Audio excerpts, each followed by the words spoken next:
নমস্কার বন্ধুরা, আমি সুপ্রিয়া। কেমন আছো সবাই? আশা করি যে যেখান থেকে আমার ভিডিও দেখছো সবাই খুব ভালো আছো, আর আমিও কিন্তু বেশ ভালো আছি। এখন বাজে সকাল 10টা। সুপ্রিয়া কিচেন অ্যান্ড ব্লগ চ্যানেলের আরও একটা নতুন ভিডিওতে তোমাদের সবাইকে অনেক অনেক স্বাগত আর অনেক ভালোবাসা জানিয়ে আমার আজকের ভিডিওটা এখন থেকেই স্টার্ট করলাম। সারাদিন কি করি না করি তোমাদের সঙ্গে একটু একটু করে শেয়ার করার চেষ্টা করব। তোমরা সঙ্গে থাকো, দেখতে থাকো ভিডিওটা। আশা করি তোমাদের একটু হলেও ভালো লাগবে। সকালবেলায় সবার খাওয়া দাওয়া কমপ্লিট হয়ে গেছে। আমি বাসনপত্র খাওয়া দাওয়ার পরে ধুয়ে নিয়ে চলে আসলাম। রান্নাঘরের কাজগুলো কমপ্লিট করে রেখে তারপর চলে এসেছি আমি বড় ঘরে। এখন বড় ঘরের সব কাজগুলো কমপ্লিট করে নেব। আর এই যে দেখো না, ঘর থেকে দেখো কত নোংরা বেরিয়েছে। মানে গতকালকে তোমরা আমার ভিডিও পাওনি, আমার শরীরটা একটু খারাপ ছিল, তাই কালকে ভিডিও করিনি, এডিট করিনি। অল্প একটু ভিডিও করেছিলাম। যদি এডিট করতে পারতাম তাহলে ওই ভিডিওটাই তোমাদের দিতে পারতাম, কিন্তু কি করব, এডিটও করতে পারিনি আর তাই ভিডিওটা পোস্টও করতে পারিনি। যাই হোক, আজকের ভিডিওটা তাই সকাল সকাল এডিট করতে বসে গেছি সঠিক সময়ে তোমাদের দেওয়ার জন্য। যাই হোক, আজকে হচ্ছে রবিবার, ভিডিওটা তোমরা পাবে আর কি সোমবারে। তো দেখো, ঘরটা এখন সুন্দর করে ঝাড় দিয়ে নিয়েছি। আর দেখো, এই যে রান্নাঘরটাও কিন্তু এই যে সুন্দর করে মুছে নিয়েছি। আর এই যে দেখো, আমগুলো দুটো একটা আম নষ্ট হয়ে গিয়েছিল, ফেলে দিয়ে আমগুলো জায়গা মতো সুন্দর করে আমি মেলে রেখে দিয়েছি যাতে নষ্ট হয়ে না যায়। আর বাসনপত্রগুলো একের পর উপর গুছিয়ে রেখেছি। তারপর দেখো, অনেকগুলো কাঠ এনেও চুলোর উপর দিয়ে রেখেছি যাতে আমার বিকেলবেলা রান্না করতে অসুবিধা না হয়। বর্ষাকালে কাঠগুলো চুলোর উপর দিয়ে রাখলে কিন্তু রান্না করতে খুব সুবিধা হয়, তাড়াতাড়ি কিন্তু রান্নাটা শেষ হয়ে যায়, গরম গরম থাকে কাঠগুলো।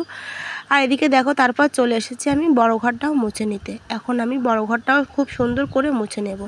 গতকালকে তো আমার একটু কাজ বাজ কমই করেছি, শরীরটা খারাপ ছিল এই কারণে, এই জন্য কিন্তু আজকে কাজের চাপটা আমার বেড়ে গেছে। কিন্তু কোনো ব্যাপার না, মানে শরীর ঠিক থাকলে আমার কাজ করতে কোনো অসুবিধা হয় না। একটু কষ্ট হয় এই বেশি গরম পড়লে, প্রচুর ঘামি আমি, কি বলবো তোমাদের, মানে প্রচুর ঘামি, এতটাই ঘামি আস্তে আস্তে, তারপর মানে শরীরটা ছেড়ে দেয়, ক্লান্ত হয়ে যায়।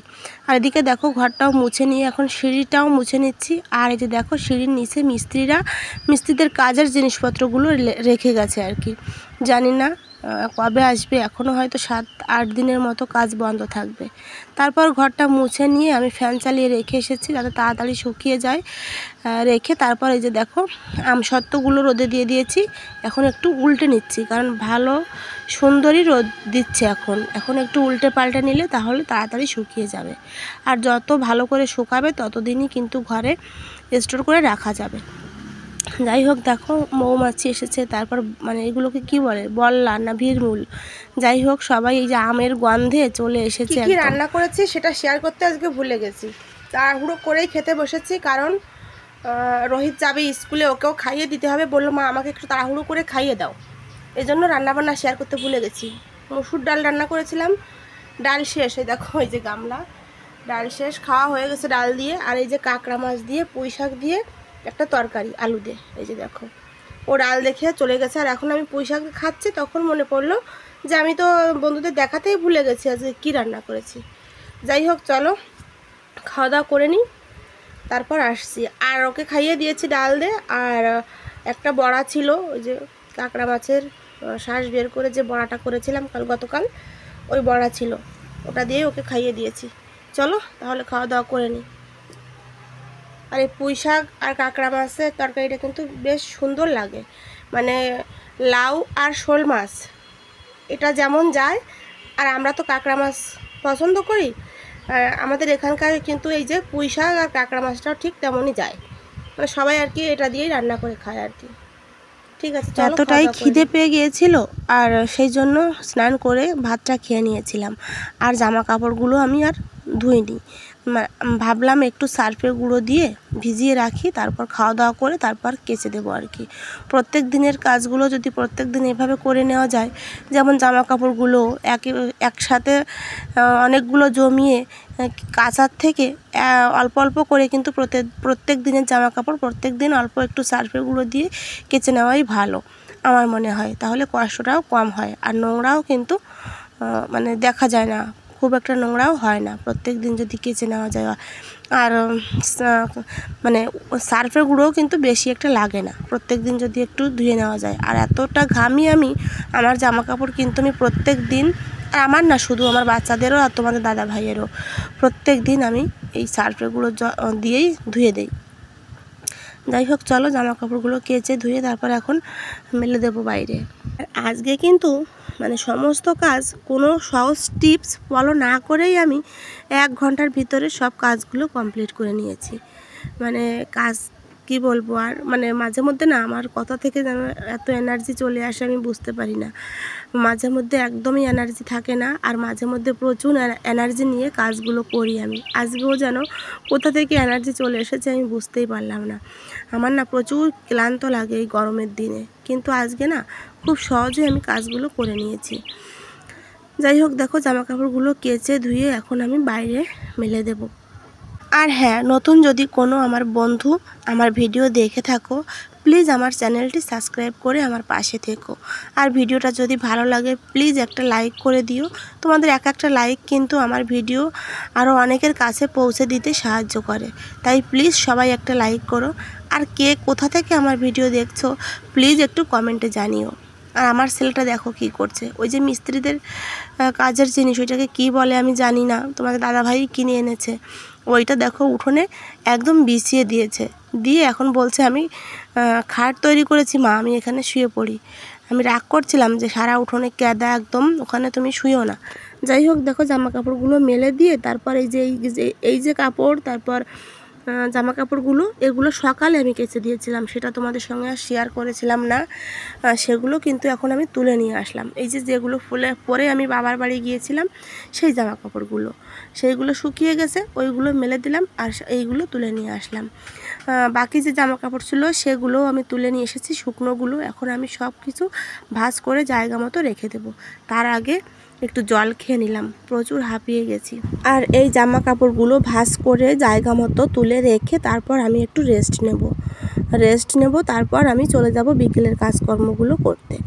আর এদিকে দেখো, স্নান করে খাওয়া দাওয়া করে 1 ঘন্টার মধ্যেই কিন্তু আমি সব কাজগুলো গুছিয়ে নিয়েছি। আর স্নান করার পরে না আমার না কোনো কাজই করতে ইচ্ছে করে না, প্রচুর ঘামি তো এই কারণে। কিন্তু কি করব, আজকে এই কাজগুলো করা আমার মানে করতে হলো আর কি, উপায় নেই। কারণ যখনের কাজ তখন যদি না করে রাখি, পরে কিন্তু ফেলে রাখলে আমার কষ্টও হবে, আর হয়তো এখন না পরে করব, পরে না তখন করব, এ করে করে কাজগুলো আমার জমেই থাকবে। আর এই যে দেখো, এই যে একটা 3 পিস বাবার বাড়ি গিয়ে পরেছিলাম, সেই 3 পিসটাও আমি ধুয়ে সকালে মেরে দিয়েছিলাম। এখন এই যে ভাঁজ করে জায়গা মতো রেখে দিচ্ছি। আর জামা কাপড়গুলো মানে আলমারিতে তুলতে গিয়ে দেখি আলমারিতে অনেক ধুলো পড়ে আছে। তখন আমার মনে হলো যে আমি তো বিকেলে আরও একবার গা ধুয়ে নেব, তাহলে এখন আমি আলমারিটা একটু মুছে নেই। মানে একদম মানে কি বলবো, গাটা ঘিনঘিন করছিল, ভালো লাগছিল না। এই 2-3 দিন কিন্তু আমি ঘরের কোনো জিনিসপত্র মুছি না, এই শরীর অসুস্থতার কারণে। আর আমার তো এই যে মানে নাকে পলিপস আছে, আর এই ঠান্ডা লাগলেই এই শ্বাসকষ্ট শুরু হয়ে যায়।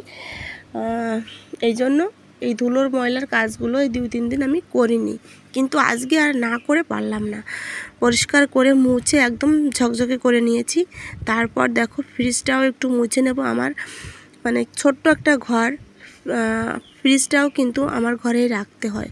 আর মায়ের যে ঘরটা, সেই ঘরে মা থাকে, আমার শাশুড়ি মা থাকে, আর আমার ছেলে থাকে। সেই ঘরে কিন্তু প্রচুর মাল জিনিস দিয়ে ভর্তি, তোমাদের তো দেখাই না আমি, কারণ মানে সবসময় প্যাকড আপ থাকে। এই জন্য ওই ঘরেও জায়গা নেই যে আমি ফ্রিজটা রাখবো, তাই এখানেই রাখতে হয়। যাই হোক, আর কয়েকটা দিন কষ্ট করি, তারপর তো আমার নতুন ঘর হচ্ছে, তাই না? তারপর দেখো জামা কাপড়গুলো তুলে রেখে আমি এখন এই ওয়ার্ড্রপের উপরটাও মুছে নিচ্ছি। আর এই ওয়ার্ড্রপের উপরে কিন্তু মানে সবসময় ব্যবহার করি যে জিনিসপত্রগুলো, সেইগুলোই আমি এখানে রাখি আর কি। আয়না, চিরুনি, কসমেটিক্স, মানে যেগুলো সবসময় ব্যবহার করি আর কি, সেইগুলো। যাই হোক, তারপর দেখো ওয়ার্ড্রপটাও মুছে নিলাম, আর দেখো ঘরটাও সুন্দর করে গুছিয়ে নিয়েছি। আর বিছানাটা তো আমার একদম টিপটপ করে গোছানো ছিল, দেখো স্কুল থেকে এসে এই যে শুয়ে আছে। যাই হোক, তারপর কিছুক্ষণ রেস্ট নিলাম। আর এখন বাজে 4:30, এদিকে ভাবলাম আমি জলের পটগুলো ভরে রাখি, তোমাদের দাদাভাই আবার কাছ থেকে বাড়ি চলে আসবে, এসেই জল খেতে চাইবে। একটা কিছু পট আমি ফ্রিজে রাখবো, তাহলে জলটা একটু ঠান্ডা হয়ে যাবে, জলটা খেয়েও একটু শান্তি পাবে। আর রোদ্দুর থেকে আসলে মানে কাছ থেকে আসলে কিন্তু একটু ঠান্ডা জল খেতে মন চায় বলো। আমি কিন্তু মানে ফ্রিজে জল তেমন একটা রাখতে চাই না, কারণ আমার এই যে ছোটো বাচ্চাটা ও কিন্তু সবসময় ফ্রিজটা খোলে আর বের করে করে ওই ঠান্ডা জলটাই খায়। আমরা তো একটু গ্লাসে মানে নর্মাল জল মিশিয়ে তারপর একটু খাই, আর ও কিন্তু সেটা করে না, ডাইরেক্ট ফ্রিজ থেকে বের করে খাওয়া শুরু করে। এই জন্য আমি সারা দিন রাত সব সময় ফ্রিজে মানে জল রাখতে পারি না। এই যে এই সময়টায় জল রাখবো, আবার বিকেলে সবাই খেয়ে নেবো আর জলটা আর কি। তারপর দেখো ফ্রিজে জলটাও আমি রেখে এসেছি। যা বাসনপত্রগুলো সকালে বাসন মেজে খাওয়া দাওয়ার পরে যে বাসনগুলো রেখেছিলাম সবগুলো জায়গা মতো আমি র্যাকের উপর গুছিয়ে রেখেছি। আর এখন তো আবার রান্নার সময় হয়ে এসেছে, এই যে চুলোর উপর যে কাঠগুলো দিয়ে রেখেছিলাম কাঠগুলো জায়গা মতো রেখে দিয়েছি। জায়গা মতো রেখে চুলোর উপর তারপর রান্নাঘরটাও ঝাড় দিয়ে নিয়েছি। এদিকে কিন্তু রোহিত স্কুল থেকে বাড়ি চলে এসেছে, বললাম না প্রায় 4:30 মতো বেজে গেছে। স্কুল ছুটি হয়ে যায় 4টের দিকে, আসতে আসতে এটুকু টাইমও লেগেই যায়। আর দেখো এই যে ডিমের অমলেট করে দিলাম পেঁয়াজ দিয়ে, বললো লঙ্কা দিয়ে পেঁয়াজ দিয়ে ডিমের অমলেট করে দাও, তাই দিয়েই আমি ভাত খাবো।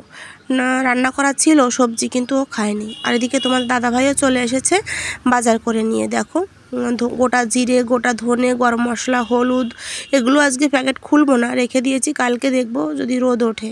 আর এদিকে এনেছে ক্যাপফুল, তারপরে মানকচু, আরও যেন কী এনেছে, যাই হোক। এইদিকে রান্নাবান্না দেখো আমি সবজিপাতি কেটে নিয়ে রান্নাটাও বসিয়ে দিয়েছি। আর এই যে দেখো মিষ্টি কুমড়া ভাজি করব, আর আলু বেগুন কেটে নিয়েছি, পাঙ্গাস মাছ দিয়ে করব তরকারি। আর এই যে ক্যাপল নিয়ে এসেছে, ক্যাপলের টক রান্না করব। আর এই ফলটাকে তোমরা কে কী বলো আমাকে একটু কমেন্টে জানিও তো, আমরা তো ক্যাপলই বলি। তারপর রান্নাবান্না শেষ করে গাটাও ধুয়ে নিয়েছিলাম। আর তোমাদের দাদাভাই তো সারাদিন তেমন কিছু খায় না, ওকে দেখো ভাত দিয়ে দিয়েছি, আর ওকে এক পিস মাছও ভাজি করে দিয়েছিলাম। আর আজকে রাতের রান্নাটা তোমাদের একবার দেখিয়ে ভিডিওটা শেষ করে দেব। এই যে দেখো পাঙ্গাস মাছ দিয়ে আলু বেগুনের তরকারি, কাঁচা লঙ্কা দিয়ে ক্যাফলের টক, চিনি দিয়ে রান্না করেছি। দেখো আমার তো ভালোই লাগে। এটাকে তোমরা কি ফল বলো অবশ্যই কিন্তু কমেন্টে জানিও। আর কচু আর মিষ্টি কুমড়া ভাজি তো তোমরা আগেতেই দেখে নিয়েছো। তাহলে ভিডিওটা এখানে শেষ করছি। সবাই ভালো থেকো, সুস্থ থেকো।